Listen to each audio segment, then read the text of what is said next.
Իսրայելի և Իրանի հակամարտության 11-րդ օրը Միացյալ Նահանգների նախագահը հայտարարել է, որ ԱՄՆ զինուժի հասցրած հարվածները հսկայական վնաս են պատճառել Իրանի միջուկային օբյեկտներին։ Դոնալդ Թրամփը նաև չի բացառել Իրանում ղեկավարության փոփոխությունը, թեև ԱՄՆ փոխնախագահն ավելի վաղ պնդել էր, որ դա չէ իրենց նպատակը։ Քաղաքականապես կոռեկտ չէ օգտագործել վարչակազմի փոփոխություն եզրույթը, բայց եթե իրանական ներկայիս վարչակազմն անկարող է Իրանը կրկին հզոր դարձնել, ապա ինչու չպետք է վարչակազմը փոխվի։ Ամերիկյան հարվածներից հետո Իրանի բանակի գլխավոր հրամանատարը սպառնացել է պատասխան հարվածներ հասցնել ԱՄՆ-ին, նույնը ասել է նաև զինված ուժերի շտաբի պետը։ Ատոմային էներգիայի միջազգային կազմակերպությունը դեռ ամբողջական գնահատական չունի, թե ինչ վնաս են միջուկային օբյեկտներին հասցրել Միացյալ Նահանգների հարվածները, թեև կանխատեսում են, որ Ֆորդոյի օբյեկտում վնասը շատ էական է։ Ըստ գործակալության ղեկավար Ռաֆայել Գրոսիի, Իրանից հայտնել են, որ օբյեկտների տարածքում ռադիացիայի մակարդակի բարձրացում չի գրանցվել։ Նա նաև ասել է, որ երկխոսությունը շարունակելու հնարավորություն կա, պետք է օգտվել այդ պատուհանից, այլապես եթե հակամարտությունն ընդլայնվի, դա անհավանական հետևանքներ կարող է ունենալ։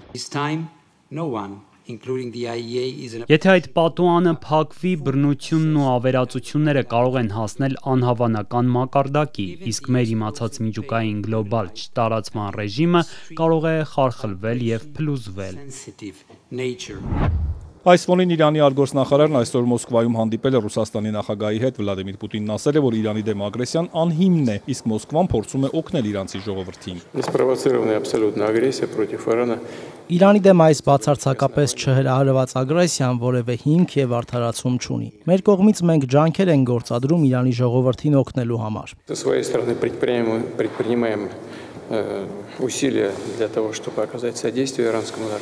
Աբբաս Արաղչին էլ ասել է, որ հարձակումն ագրեսիայի ակտ է, որը պետք է դատապարտի ողջ աշխարհը։ Ըստ նրա, դա հարձակում է նախևառաջ ՄԱԿ-ի կանոնադրության վրա, քանի որ ամբողջությամբ խախտում է այն։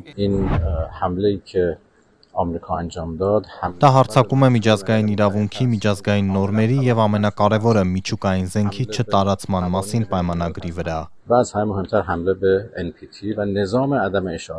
Հանդիպումից հետո Արաղչին ասել է, որ Պուտինի հետ քննարկել են ստեղծված իրավիճակը, այլ մանրամասներ չի ներկայացրել։ Մինչ Միացյալ Նահանգներն ու Իրանը սպառնում են միմյանց, Իսրայելի բանակը հայտարարել է, որ հարվածել են իրանական 6 օդանավակայանի, ոչնչացրել 15 ինքնաթիռ, վնասել թռիչքուղիները։ Իսրայելն ասել է, որ ցերեկն էլ հարվածել են Ֆորդոյի միջուկային օբյեկտ տանող ճանապարհներին, իսկ Թեհրանում աննախադեպ հարվածներ են հասցրել Իսլամական հեղափոխության պահապանների կորպուսի կառույցներին, նաև Էվին բանտին եւ բոլոր բազարներին, որտեղից հրթիռներ են արձակվել Իսրայելի վրա։ Իրանը հերքել է լուրը, որ հարվածել են նաև պետական հեռարձակողի շենքին։ Իսրայելի վարչապետն ասել է, որ ամեն ինչ կանեն Իրանի միջուկային եւ բալեստիկ հրթիռների ծրագրերը վերացնելու համար։ Ըստ Բենյամին Նեթանյահուի, Իսրայելը շատ մոտ է այդ նպատակների իրականացմանը։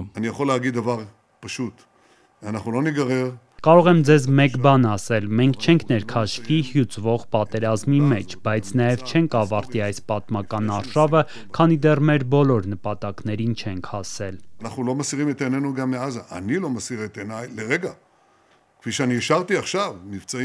Իրանն իր հերթին հարվածել է Իսրայելի կենտրոնական հատվածներին, տուժածների մասին չի հաղորդվում։ Երեկ Իրանի թեմայով ՄԱԿ-ի անվտանգության խորհրդի նիստ է կայացել։ ՄԱԿ-ի գլխավոր քարտուղարն ասել է, որ Իրանի միջուկային օբյեկտների ռմբակոծությունը վտանգավոր շրջադարձ է։ Անտոնիո Գուտերեշը շեշտել է, պետք է անհապաղ դադարեցնել պատերազմը եւ վերադառնալ միջուկային ծրագրի շուրջ բանակցություններին։ Նրա խոսքով անհրաժեշտ է համապարփակ լուծում, որը կվերականգնի վստահությունը։ United Nations stands ready to support any and all efforts toward the peaceful resolution. Միավորված ազգերի կազմակերպությունը պատրաստ է աջակցել խաղաղ կարգավորմանն ուղղված ցանկացած եւ բոլոր ջանքերին, սակայն խաղաղությունը չի կարող պարտադրվել, այն պետք է ընտրվի։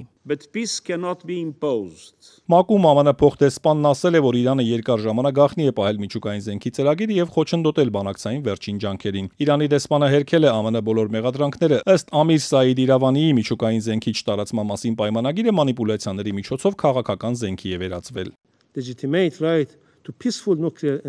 Կողմերին խաղաղ նպատակներով միջուկային էներգիայի օրինական իրավունքը երաշխավորելու փոխարեն այն որպես պատրվակ է օգտագործվել ագրեսիայի եւ անօրինական գործողությունների համար, որոնք վտանգել են իմ երկրի գերագույն շահերը։ ՄԱԿ-ում Իսրայելի դեսպանն էլ ասել է, որ Իսրայելն ու ԱՄՆ-ն քանիցս փորձել են խնդիրը լուծել դիվանագիտական ճանապարհով, սակայն Իրանը բանակցություններն օգտագործել է ժամանակ շահելու համար, որպեսզի շարունակի իր միջուկային ու հրթիռների ծրագիրը։